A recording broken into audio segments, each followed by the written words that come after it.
So quickly on the topic of Netflix, obviously their big heavy hitter was The Witcher.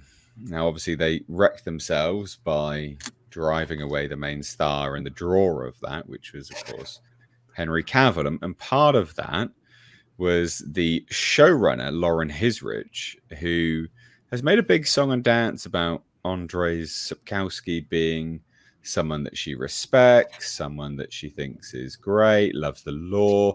You know, she basically thinks the sun shines out of this guy's ass.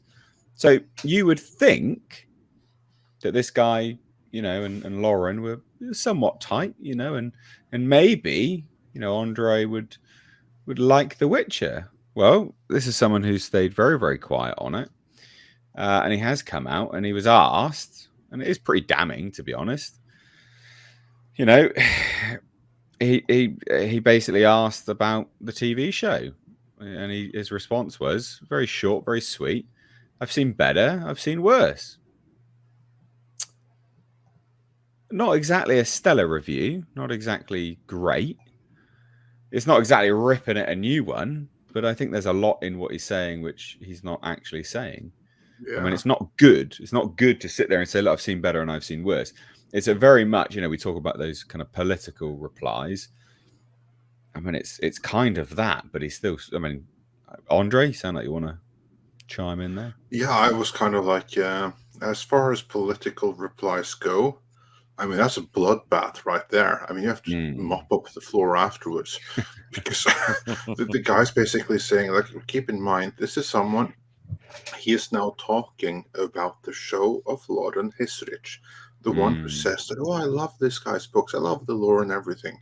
And then the show is something completely different.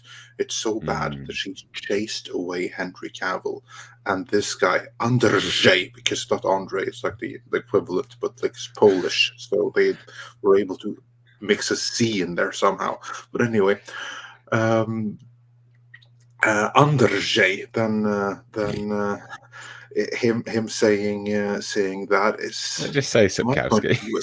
It's pretty harsh criticism, all things considered. Yeah. It's kind of like, just imagine someone comes and they make a Mr. H the movie. Say, we are such huge fans of Mr. H. We love him. We've studied all his dream and everything, and now we're making Mr. H the movie. And then there's your review. Neither good nor bad. I mean, that would hardly be a ringing endorsement.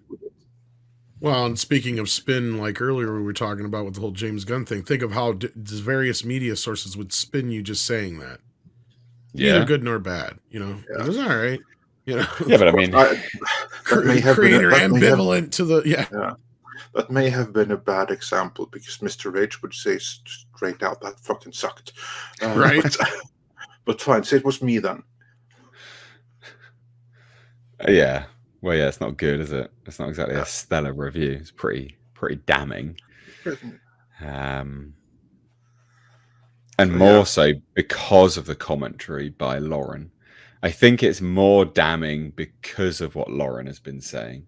Exactly. You know, because she's so open and, you know, freely sort of discusses as if they're all buddy.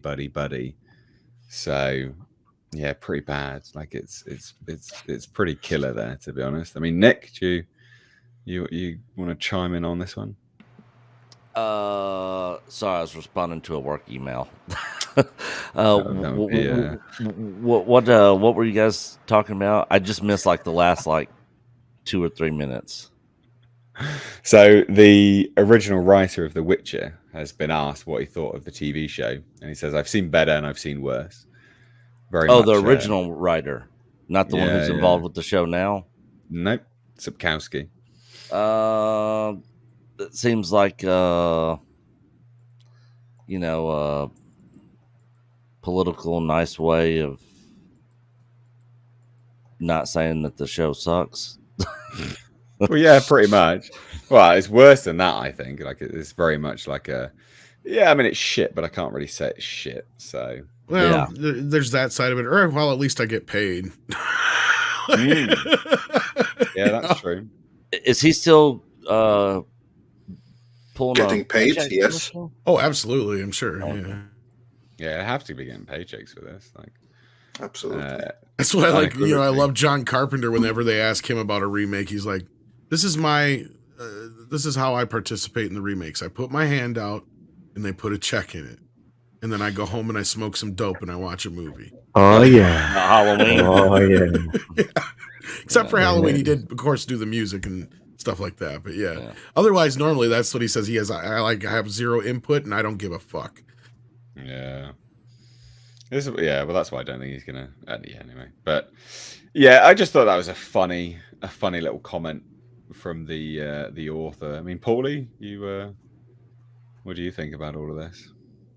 Oh man, it's an embarrassment. That's an embarrassment. Mm. I mean, that's if I was them, yeah. I mean, yeah, that's not good. Well, can you imagine royalty fee for them for destroying his work? Yeah. And to paying the guy, correct? Yeah. Nothing they can do. Can you imagine the next time Lauren steps out to do an interview? I mean, that's literally all she's going to be asked, isn't it? She's literally just going to be asked, so what did you think of Andrei Sapkowski? Because Andrei will kill me for butchering the name. What did you think of Sapkowski's comments on your work? Huh? What do you think? Like, that's literally going to be the soundbite now for any interview she does, which is like, she can't be looking forward to that. Actual interview. Is that same clown that was outside of their office, like doing those photos? Yeah, same clown. They're getting what they deserve. Yeah, you're not wrong.